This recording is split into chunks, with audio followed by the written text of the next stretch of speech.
Hello viewers, Assalamu alaikum. Welcome everyone to my channel Minhaj English Tutorial, a learning kingdom for English lovers. Viewers, আমরা গত লেকচারে আলোচনা করেছি countable and uncountable ডিটারমাইনার্স, but আজকে আমরা আলোচনা করব কাউন্টেবল অ্যান্ড আনকাউন্টেবল নাউনগুলো, কোন শব্দগুলো কাউন্ট হয় এবং কোন ওয়ার্ডগুলো অলওয়েজ আনকাউন্টেবল নাউনে ব্যবহার হয়, সে সকল বিষয় নিয়ে বিস্তারিত আলোচনা হবে। তার আগে আপনি যদি আমার চ্যানেলে নতুন হয়ে থাকেন তাহলে আজই সাবস্ক্রাইব করুন, আর যদি অলরেডি সাবস্ক্রাইব করে থাকেন তাহলে thank you so much.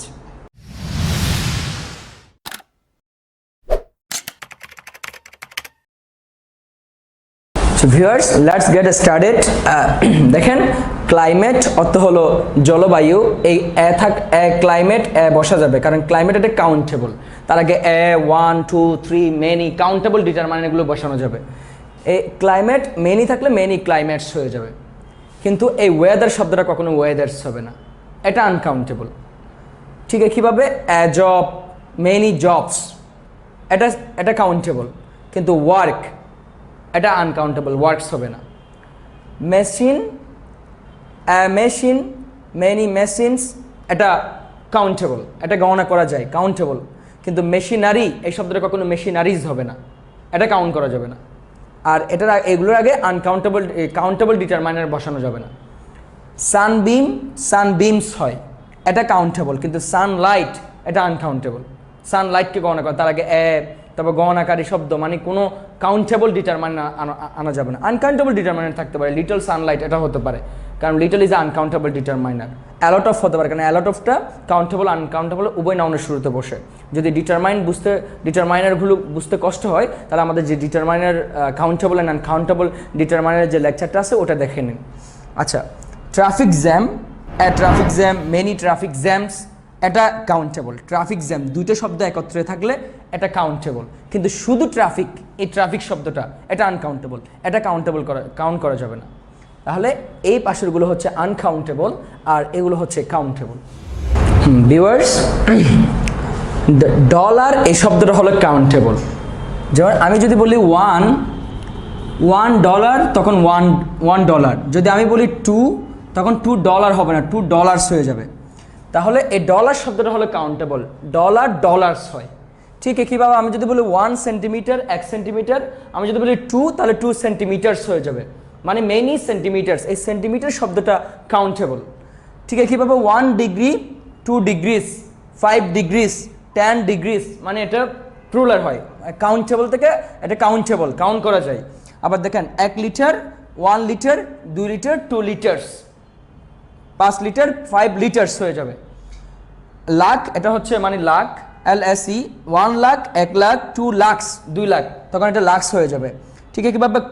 Crop মানে হচ্ছে শস্য। এই ক্রপ, এটা ক্রপস হয়, ক্রপ, মেনি ক্রপস, এটা হয়। মানে এগুলো হচ্ছে কাউন্টেবল, এই ওয়ার্ডগুলো কাউন্টেবল। কিন্তু দেখেন, আমি যদি বলি 100 টাকা, 100 টাকা, তখন 100। কিন্তু আমি যদি বলি 2, তার মানে 200 হওয়ার কথা না, কিন্তু এটা 100 হবে না, এটা প্লুরাল হয় না। 200 100ই থাকবে। 1000 টাকা, 1000 টাকা, যদি আমি বলি 5000 টাকা, তখন 5000 হওয়ার কথা, থাউজেন্ডস, কিন্তু থাউজেন্ডস হবে না। আমি যদি বলি 10 মিলিয়ন মানুষ, 10 মিলিয়নস পিপল হওয়ার কথা, কিন্তু হয় নাই। আমি যদি বলি 10 মিলিয়ন, আপনার 10 বিলিয়ন বই, তাহলে 10 বিলিয়নস হওয়ার কথা ছিল, 10 বিলিয়নস বুক, কিন্তু এটা বিলিয়নস না হয়ে বিলিয়ন হয়েছে। তাহলে 100, 1000, মিলিয়ন, বিলিয়ন, ট্রিলিয়ন, ডজন এবং পার্সেন্ট। এই 1 থাকলে পার্সেন্ট, 2 থাকলেও পার্সেন্টস হবে না, এগুলো আনকাউন্টেবল। তারপর 1 কর্ন, মেনি কর্ন মানে হচ্ছে মানে ভুট্টা, আমরা বললাম না পপকর্ন, এই কর্ন এটা আনকাউন্টেবল, এই জন্য এটা কর্নস হবে না। টাকা, 1 টাকা, 2 টাকাস হয় না। মানি, 1 মানি, 2 মানিস হয় না। তাহলে এগুলো হচ্ছে আনকাউন্টেবল।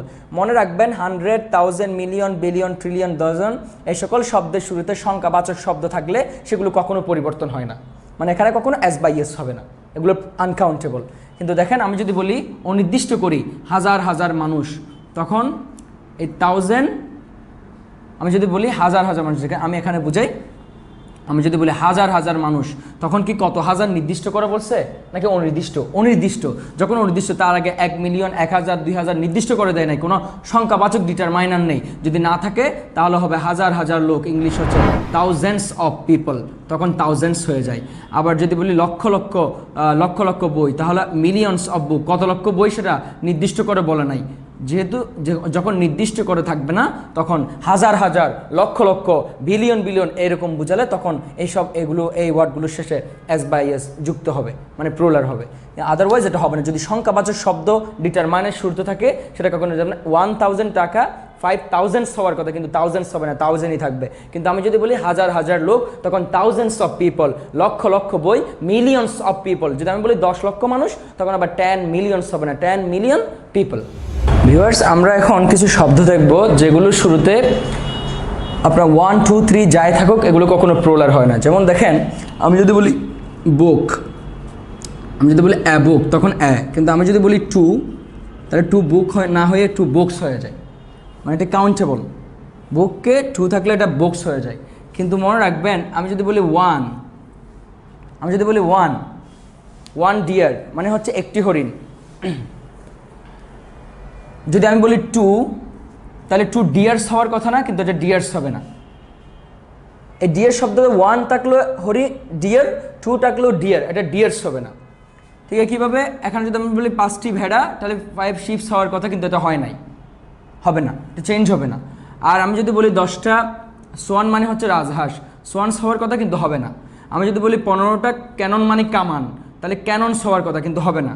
আমি যদি বলি 20টা স্যালমন, স্যালমন হচ্ছে এক জাতীয় মাছ, তো স্যালমনস হওয়ার কথা, কিন্তু হবে না। আমি যদি বলি তোমার সোয়াইন মানে হচ্ছে শুকরছানা, আমি যদি বলি 30টা শুকরছানা, তাহলে সোয়াইনস হওয়ার কথা, কিন্তু হবে না। যেমন স্কোর, এটা মানে হচ্ছে আপনার, আমি যদি বলি 50 স্কোরস হওয়ার কথা, কিন্তু হবে না। কর্পস মানে হচ্ছে সৈন্যদল, এটা যদি আমি বলি তোমার কি বলে 10 কর্পস, তাহলে এখানে তো অলরেডি এস এস, এটা এস এস হবে না। তার মানে এগুলো হচ্ছে এমন কিছু ওয়ার্ড যেগুলোর শুরুতে 1, 2, 3, 4 যত সংখ্যাবাচক ডিটারমাইনার থাকুক না কেন, এগুলোর চেহারা কখনো পরিবর্তন হয় না, যা আছে তাই থাকবে। ভিউয়ার্স, আমরা এখন ওয়ার্ক এবং ওয়ার্কস এই দুটোর মধ্যে পার্থক্য আছে। ওয়ার্ক মাঝে মাঝে ওয়ার্কস হয়। যখন ওয়ার্ক শব্দটা ওয়ার্কস হবে, যখন এটা কাজ বুঝাবে, তখন এটা আনকাউন্টেবল, ওয়ার্কস হবে না। কিন্তু যখন ওয়ার্কস দ্বারা শিল্পকর্ম কিংবা সাহিত্যকর্ম বোঝাবে, তখন সেটা ওয়ার্ক থাকে না, ওয়ার্কস হয়ে যায়। যেমন আমি যদি বলি নজরুল ওয়ার্কস, তার মানে নজরুলের কাজ না, নজরুল যে কাব্য, কবিতা, সাহিত্য আমাদের জন্য রেখে গেছেন, সেগুলোকে বোঝানো হচ্ছে। জয়নুল আবেদিন আপনার ওয়ার্কস, তার মানে জয়নুল আবেদিনের শিল্পকর্মগুলোকে বোঝানো হচ্ছে, এখানে কাজ বোঝানো হচ্ছে না। যখন কাজ না বুঝিয়ে শিল্পকর্ম বা সাহিত্যকর্ম বোঝায়, তখন সেটা কাউন্টেবল, ওয়ার্কস হয়। ঠিক আছে? কীভাবে? আপনার টাইম শব্দটা সময় বুঝালে uncountable. Time, I have much time, আমার অনেক সময় আছে। কিন্তু আমি যদি বলি আই হ্যাভ গন দিয়ার মেনি টাইমস, আমি সেখানে অনেকবার গিয়েছি, তখন কিন্তু টাইম বোঝায় নাই, বার বুঝাইছে, তখন সেটা প্লুরাল হয়ে যাবে, মানে কাউন্টেবল, টাইমস। ঠিক আছে? কীভাবে? ওয়াটার শব্দটা যখন পানি বুঝাবে, তখন ওয়াটার, এটা ওয়াটার্স হবে না। আর ওয়াটার শব্দটা যখন জলাধর বুঝাবে, তখন ওয়াটারটা ওয়াটার্স হয়ে যায়। তাহলে এই তিনটা কাউন্টেবল হতে পারে। আবার যখন পানি বোঝাবে, সময়, কাজ বোঝালে আনকাউন্টেবল, শিল্পকর্ম, সাহিত্যকর্ম, বার এবং জলাধার বোঝালে তখন এটা কাউন্টেবল। ভিউয়ার্স, আমি এতক্ষণ ধরে চেষ্টা করেছি কোন কোন ওয়ার্ডগুলো কাউন্টেবল হয়, কোন কোন ওয়ার্ডগুলো আনকাউন্টেবল হয়, তার শুরুতে সংখ্যাবাচক শব্দ থাকার কারণে কোনগুলো পরিবর্তন হয়, কোনগুলো হয় না, এই সকল বিষয় নিয়ে এতক্ষণ আলোচনা করেছি। আবার আরেকদিন দেখা হবে নতুন অন্য একটা বিষয় নিয়ে। সে পর্যন্ত ভালো থাকবেন। Thanks for watching this video and thanks for supporting me. I will be back soon with new lesson. Till then take care and by.